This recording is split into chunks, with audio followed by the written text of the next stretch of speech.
오늘의 말씀 다니엘 7장 1절부터 14절 말씀. 하나님 아버지 감사합니다.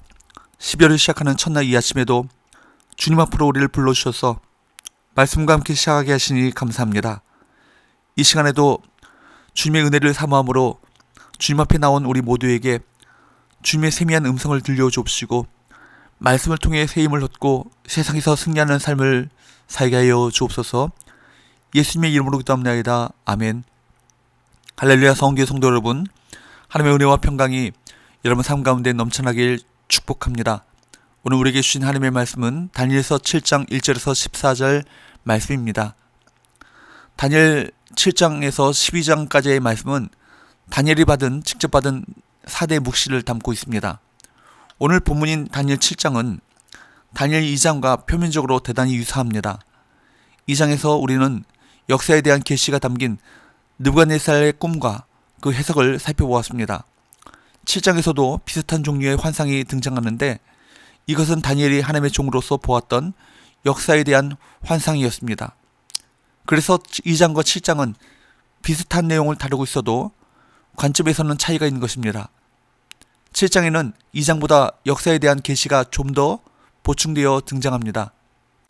다시 말하면 하나님께서 역사의 커튼을 열어 바벨론 제국 이후에 펼쳐질 세계 역사에 대한 좀 더 많은 비밀을 7장에서 드러내 보여주신 것으로 이해할 수 있습니다. 중요한 골격은 이미 2장에서 제시하고 7장에서 살을 붙인 셈입니다. 1절은 이렇게 시작합니다.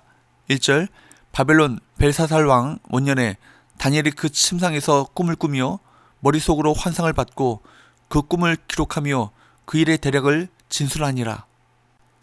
2장에서 우상의 신처로 상징된 네 나라가 오늘 본문 2절에서 8절까지의 말씀에서는 여러 짐승의 모습으로 다시 묘사됩니다.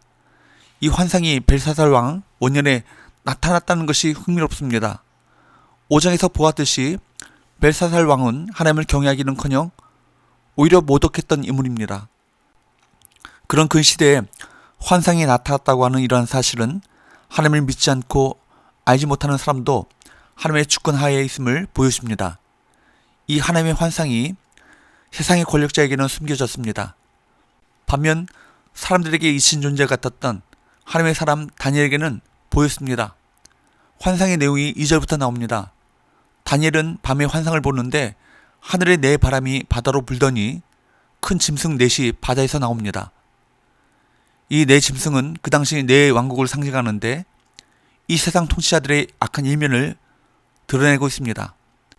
곰과 표범같이 살아온 짐승들이 힘없고 연약한 먹이를 물어뜯어 삼켜버리는 것처럼 강대국들은 약한 자들에게 폭력과 억압을 일삼습니다.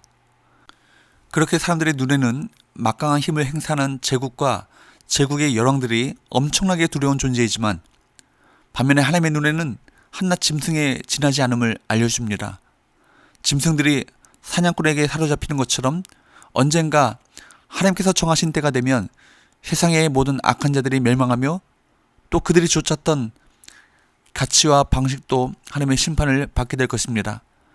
그러므로 세상을 살아가는 성도들은 강한 자들이 남용하는 힘의 논리가 아닌 하나님의 말씀의 논리대로 살아가야 합니다. 그리고 다니엘은 왕자를 보게 됩니다.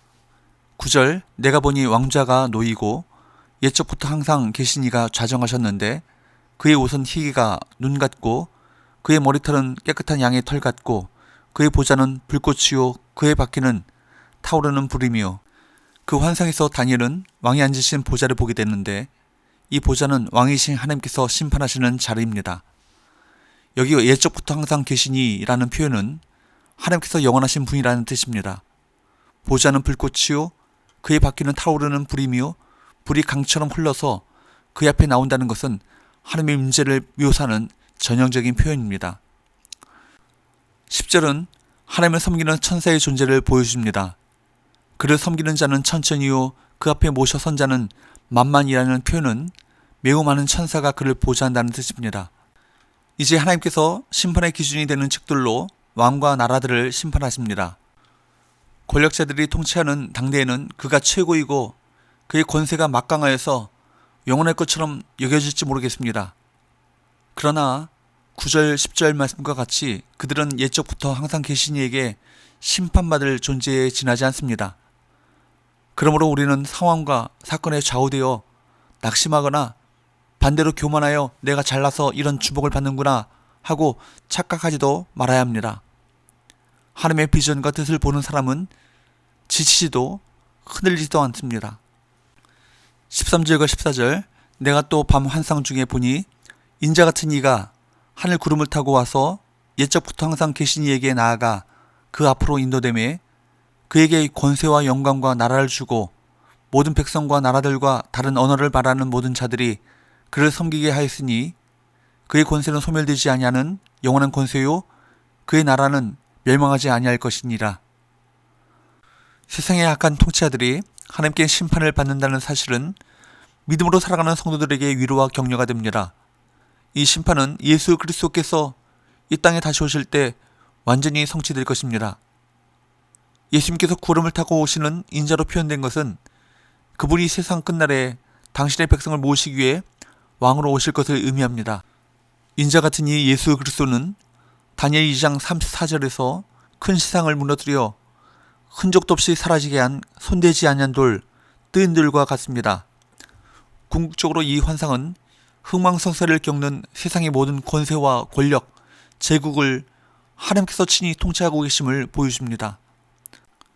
당장은 그 시대의 권력자가 정권을 잡아 기세등등할지 모르지만 궁극적으로 이 세상을 다스리시고 통치하시는 분은 인자 같은 이 곧 예수 그리스도십니다.